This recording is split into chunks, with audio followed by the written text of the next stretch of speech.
This program is brought to you by Link TV for educational and non-commercial use only.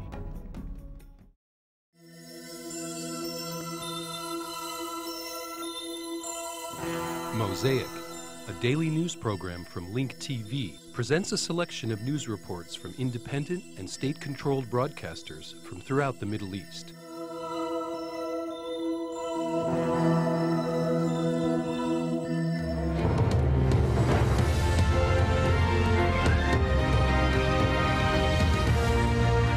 In the end, it was a convincing majority, but Turkey's political future is by no means a certainty. The ruling AK party was returned to power in something of a personal triumph for Prime Minister Tayyip Erdogan. But it wasn't a majority to rule alone, and around 20% of the parliament will be either independents or nationalists. Let's look at how the results stacked up. The country's Islamist-rooted AK party won 47% of the vote, giving it around 340 seats. That's a majority of about 130 in the 550-seat parliament in Ankara. The secular main opposition party, CHP, or Republican People's Party, came second with 21%, or an estimated 113 seats. There were strong ultra-nationalist gains. The MHP took 14% of the vote. That's about 70 seats, and that could hamper reforms crucial to Turkey's European Union bid. No other party passed the 10% national threshold to enter parliament, but 24 pro-Kurdish politicians will take seats for the first time in more than a decade. Now it's over to Nick Clark, who's live from Istanbul.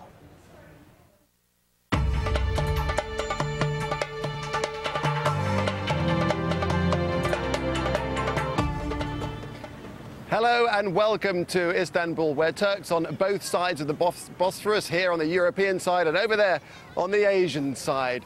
Everybody's been given the ruling AK party a second term in government. Nearly half of some 42 million people voted for Prime Minister Recep Tayyip Erdogan to continue in power. Now, a huge cheer erupted from the crowds as results came through. Thousands filled the streets outside the ruling party's headquarters in Ankara, where Erdogan said he would continue pushing Turkey towards the EU while working to unite the country, but he will have to deal with Kurdish and nationalist pressure in parliament. There are also jubilant scenes in the southeast as 24 independent Kurdish candidates made it into parliament, vowing to push the Kurdish issue onto the agenda. Well, let's go now to Barnaby Phillips in Ankara, who witnessed that massive crowd outside AK party headquarters. Barnaby, there's no end of issues that the Prime Minister has to deal with. What's first on the agenda, do you think? Well, I think the thing that is perhaps at the very top of his in-tray, Nick, is this thorny issue of dealing with a new president. And in that case, you might say, plus ça change, same old story, same old headache for Tayyip Erdogan. Of course, you remember back in April, he tried to push through Abdullah Gül, his foreign minister, as the president. That sparked off the crisis that led to these elections and the AK party looking for a new democratic mandate. Well, it certainly got that mandate, but it still does not have 2/3 of the seats in parliament, which would enable it to ram through its own choice. Now, according to the Turkish constitution, or my reading of it, the AK party has about 45 days in which to elect a new president. Logically, you would have to assume that there will be some sort of consensus, some sort of reaching out to the opposition, a compromise. That would mean, though, however, that Mr. Gül would end up being very disappointed. And remember that many AK party supporters are feeling very buoyant, very bullish today. They feel that the public is on their side, the mandate is on their side. So that issue of the presidency is number one for Tayyip Erdogan, Nick. Barnaby, we heard much of the secularists' fear of the Islamization of Turkey. Is that a genuine fear now? It's certainly a fear that is genuinely held by a segment of the population. There's no doubt about that. We were trawling around an upmarket part of Ankara just this morning, trying to get people's reactions to the results, and people were dismayed. Many women, obviously very secular in their dress, very few signs of head cover in that part of town, said that they were extremely unhappy with the results, so upset that in many cases they couldn't even bring themselves to talk about it. They just seemed so depressed and down. However, I think within the opposition, within the CHP, there must now be some hard soul-searching They really did run a negative campaign, a campaign based on fear, based on this issue of religion versus secularism, and it wasn't enough. Sure, there is a hardcore 20% who will go with it, but Mr. Baykal, the leader of the CHP, is in trouble now. He hasn't even appeared in public since these results came out, and the infighting within his party, I think, will break out into the open. The mumblings are already there in private, we know. I think it may well break out into the opening in the coming days if he does not leave.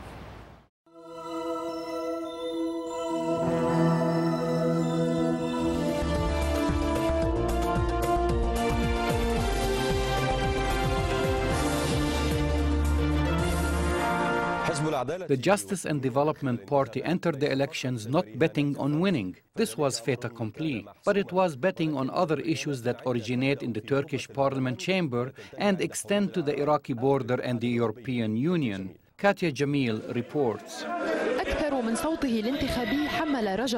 In this envelope, Recep Tayyip Erdogan casted his vote, hoping that his party would achieve an overwhelming victory in the parliamentary elections. The Justice and Development Party needed a stunning victory in order to help bring Turkey to the EU side of the Mediterranean. This political move sparked massive protests last month in the country, where the Islamic ruling party tried to diffuse protesters' fear. Erdogan wants to be remembered as the one who helped get Turkey out of its economic stagnation and open its markets to foreign investments. In addition, he wants to take the credit for ending the more than 40 years of political deadlock in the path to the European Union. In order to please the Europeans, Erdogan wanted to maintain a balanced relationship with the Arabs on one side and Israel on the other. With this, he was portrayed as a possible candidate for leading the mediation process between Damascus and Tel Aviv. Erdogan also left room in his agenda for the Palestinians. As the ruling party gets ready to lead the country, it realizes that the road ahead will not be easy to maneuver. This news comes in a time Turkey has put its military institution on alert amidst a growing threat from Iraq's Kurdistan region in the north and the ongoing chaos in the south, where Iran is moving fast towards the international nuclear club. Although the challenges facing Erdogan are many, the most compelling issue is to improve his party's image, especially after his opponents accused him of adopting what they described as secret and dangerous agendas. The promises made by Erdogan to his country of achieving its dream of joining the European Union was heard today in a statement issued by the head of the European Commission, Manuel Barroso, who congratulated Erdogan on what he described as an overwhelming victory. Barroso also praised Turkey for its political and economic reforms and its commitment to joining the European Union. As the supporters of the victorious Justice and Development Party continue to celebrate throughout Turkey, Istanbul's stock exchange surged to a record high. Turkey's market index, which comprises the stocks of more than 100 companies, rose 4%, which is very high in contrast to last week's trading. The news of Erdogan's victory came amidst a warm welcome by Turkish investors.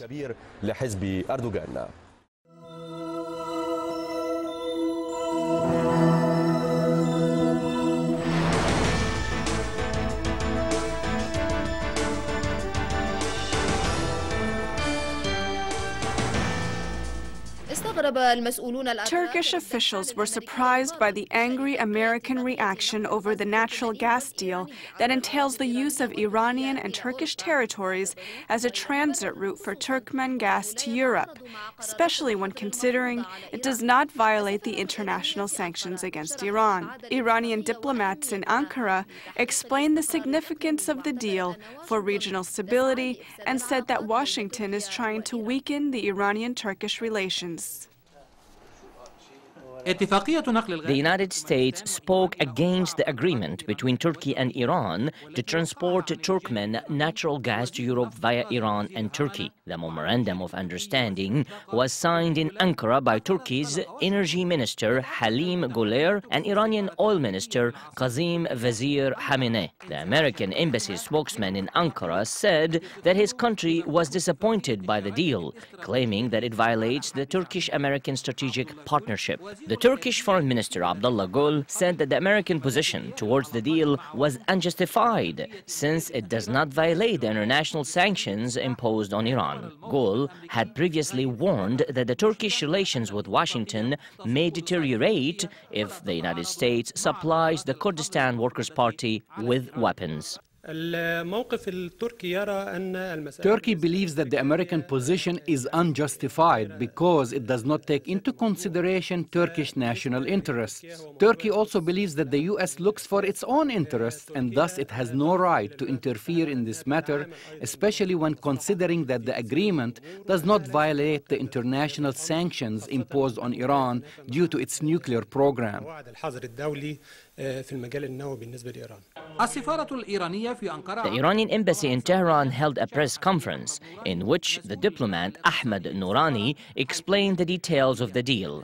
He said that it serves the interest of the two countries as well as regional stability. U.S. policies in the region are not positive or constructive. It is the people of the region that are shaping their own future. If the U.S. is disturbed by the cooperation, it should revise its own policies. While Washington supports the Kurdistan Workers' Party, it does not want Turkey to cooperate with Tehran, which shows that Washington wants to serve its national interests without taking into consideration the interests of its strategic allies, such as Turkey. Turkey accuses Washington of arming the Kurdistan Workers' Party, while Washington criticizes Ankara for signing the Memorandum of Understanding of Oil and Natural Gas with Tehran. This might be the beginning of a real tense relations between the United States and Turkey. From inside the Iranian embassy, Mahmoud Al-Abbasi, Al-Alam, Ankara. Al-Alam, Ankara.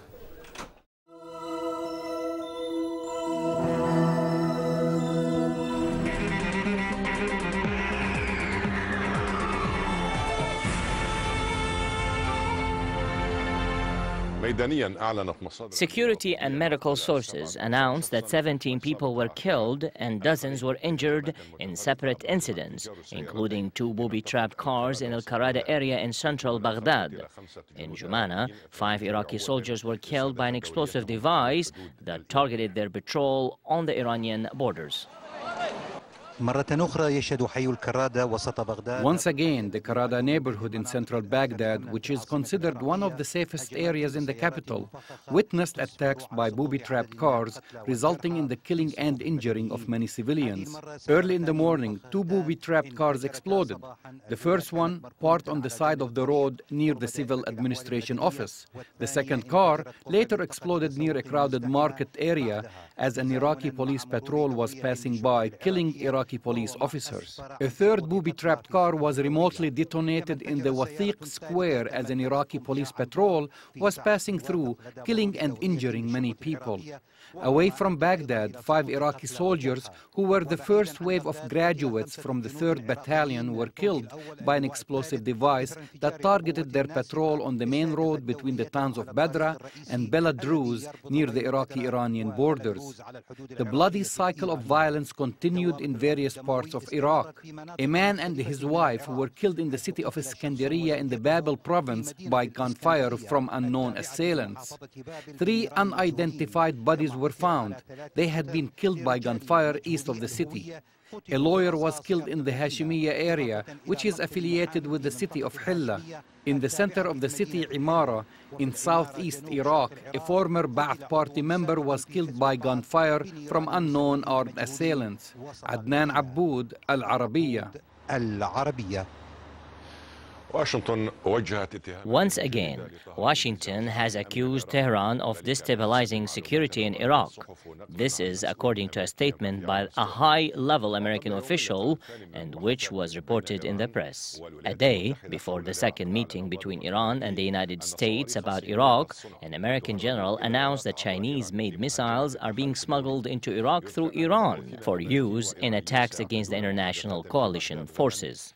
According to the Iraqi foreign minister, Hosher Zuberi, American and Iranian officials will hold talks in Baghdad tomorrow to discuss security in Iraq. The first round of talks between the Iranians and Americans was held on May 28th in the capital Baghdad.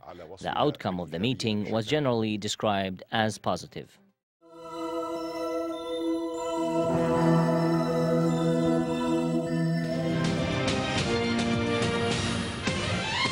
The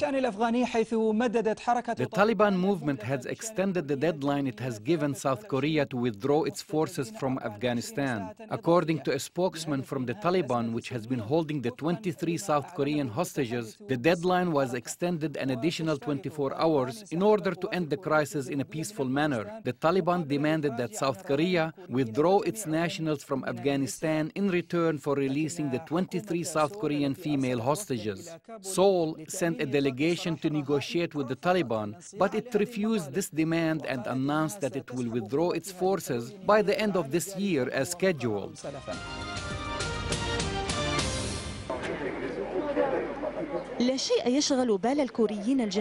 South Koreans are preoccupied with the crisis of the hostages held by the Taliban movement. They hope that their government can save the lives of the hostages, even if it has to pay a heavy price. The kidnapping is not a good thing. We hope that the hostages are quickly released, regardless of the price.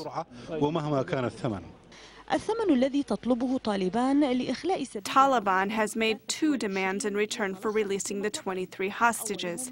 First, South Korea must withdraw its 200 nationals from Afghanistan. Second, the Afghan government must release a number of Taliban fighters from prisons. Both the South Korean and Afghan governments have refused to succumb to these demands. The hostages were providing medical services. They were innocent people, and they should have never been kidnapped. The South Korean president called on the Taliban to release the hostages, reiterating that his country does not have combat forces in Afghanistan. There are only 210 South Korean engineers and medical personnel in Afghanistan who were scheduled to leave by the end of this year. However, the South Korean president expressed his willingness to negotiate with the kidnappers and sent a delegation to Afghanistan specifically for this objective. We have several contact channels with the kidnappers. It does not seem that negotiations will be the only method used to liberate the hostages. The coalition and Afghan forces have surrounded the area where the hostages are believed to be held. Preparations to carry out a military operation to liberate the hostages by force is underway. The kidnapping of the South Koreans received a widespread criticism from the Afghani citizens. Most Afghans do not agree with the kidnapping of civilians, regardless of their nationalities. If the coalition forces withdraw from Afghanistan, then we will be adversely affected. Chaos will spread and there will be no security. We condemn the kidnapping and we demand that the international community intervene. Some people here point their fingers at foreign powers, especially Pakistan and Iran, and accuse them of trying to destabilize Afghanistan.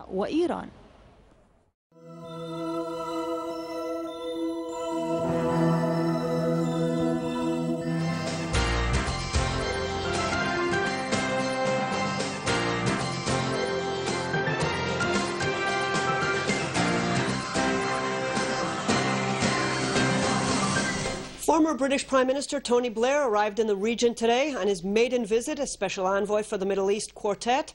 Blair arrived in Israel at midday after stopping in Jordan in the morning. Blair met this afternoon with Foreign Minister Tzipi Livni and will meet this evening with Defense Minister Ehud Barak. IBA's Eli Wogolander has that story.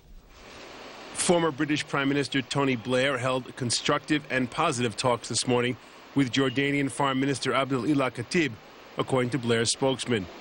Blair is here, his spokesman said, very much in a listening mode on his first regional tour.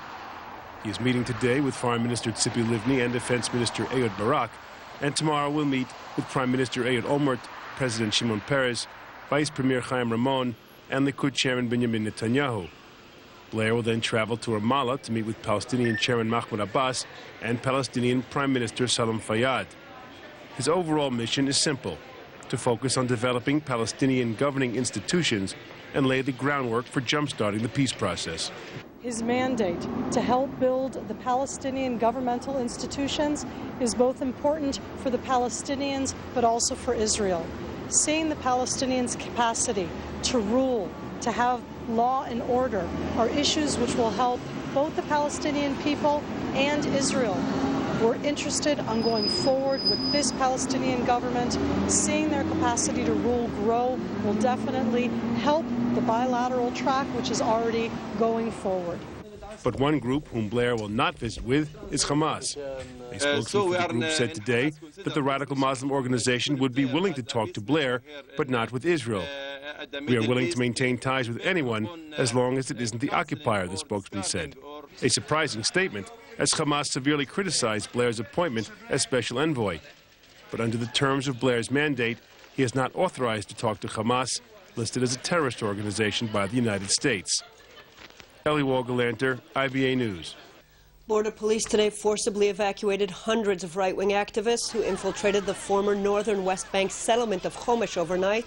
After being barred by the army from marching to the site yesterday, the activists covertly entered the former settlement early this morning and began building a synagogue. They also erected a wooden tower on a hill overlooking the area to mark 2 years since Israel pulled out of the settlement in the 2005 disengagement. Today's march to the site was the 5th attempt by right-wing activists to resettle the area. IDF officials expressed indignation over the march, saying that instead of dealing with security-related tasks, the army is forced to chase after activists. Police detained 8 protesters during the incident.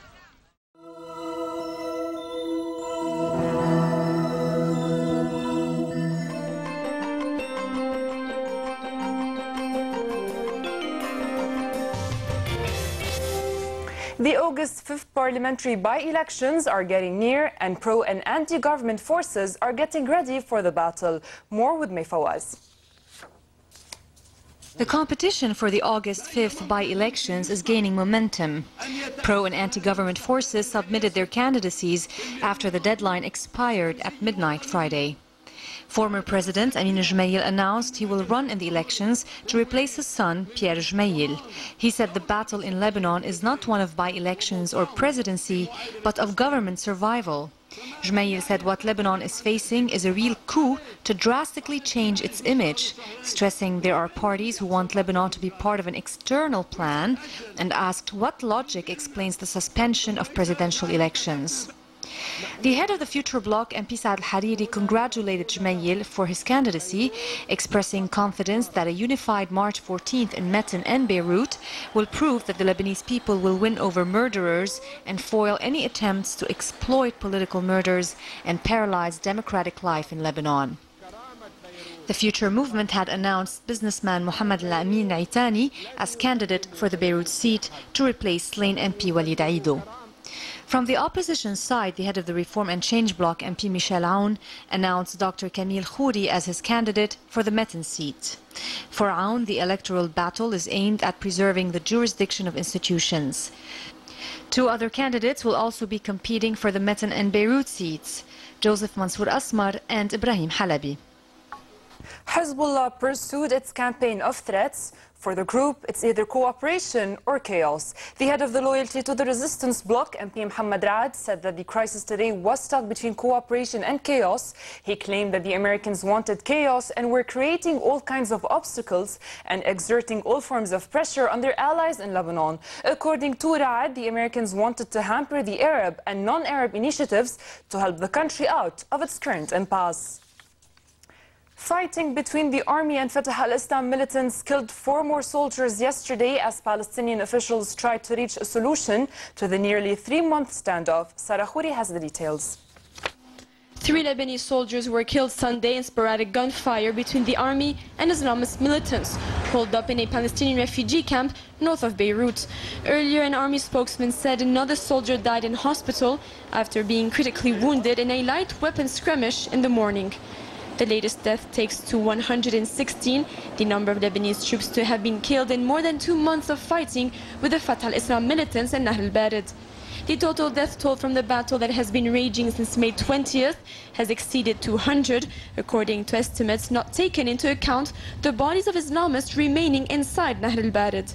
A lull in fighting earlier in the day had allowed the Lebanese army forces to work on clearing a path towards the last patch of the seaside camp that is still held by the Al-Qaeda-inspired militants. But the exchanges of gun and automatic weapon fire increased intensity by mid-afternoon. The army spokesman said the Islamists still controlled between 200 to 300 meters of one side of the camp, and that the soldiers continued to progress, but at a very slow pace. Almost all of the camp's 31,000 residents have been evacuated, as well as Palestinian militants not involved in the showdown. However, around 20 women and 45 children related to the Islamists have remained inside the besieged settlement, despite the military having blared messages to them with loudspeakers to leave the largely destroyed camp. The army says the civilians still residing in the camp are family members of the militants. But according to figures put forward by the League of Palestinian Ulmas, 1,000 civilians remained in Nahr al-Barid. The League spokesman Mustafa Daoud met yesterday with former Premier Omar Karame and discussed the situation of the refugee and the camp's reconstruction once the standoff ends. Daoud stressed on the importance of reaching a solution that will preserve the army's dignity, and according to Daoud, the militants proposed the creation of an investigative commission to punish those responsible for the crisis. The Palestinian delegation also met yesterday with the Mufti of the Republic, Sheikh Mohammed Rashid Kabbani. Following the talks, Daoud said the militants want a political solution to the fighting.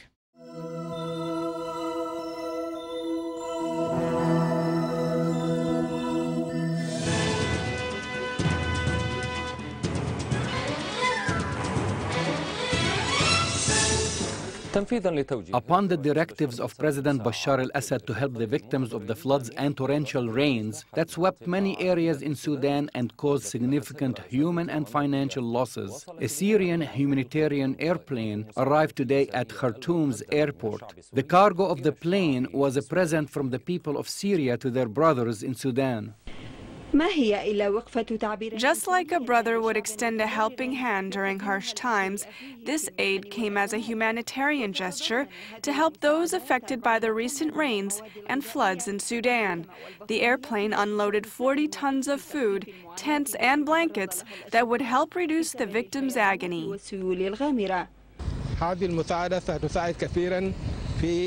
This batch of aid will help lift the spirit of those harmed by the flood and torrential rains, which had caused a great damage to many areas in Sudan. The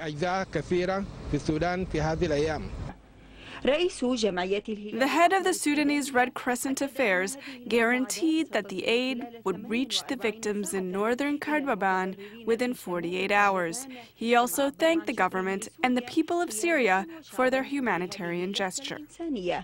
نحن كجمعية للهلال الأحمر السوداني وإنابة. We at the Sudanese Red Crescent Affairs, and on behalf of all the victims that were harmed by the floods and torrential rains, thank the government and the people of Syria for their generosity. This aid will help ease our people's pain to deal with the post-disaster difficulties such as sickness and misery. Syria's rush to help Sudan constitutes a practical expression of the sisterly ties connecting the two countries and peoples. In addition, it asserts Syria's national commitment to the Arab states. The views expressed on Mosaic are those of the participating broadcasters, not Link TV or its sponsors. Please visit linktv.org/Mosaic for more information about these broadcasters or to view previous Mosaic programs, obtain program transcripts, or receive the weekly Mosaic Intelligence Report. Mosaic is made possible by a grant from the William and Flora Hewlett Foundation. Additional support is provided by the Firedoll Foundation, the Otto Haas Charitable Trust, and by committed Link TV viewers like you. If you value this program, please send your tax-deductible contribution to Link TV, either through the website or the mailing address listed on your screen.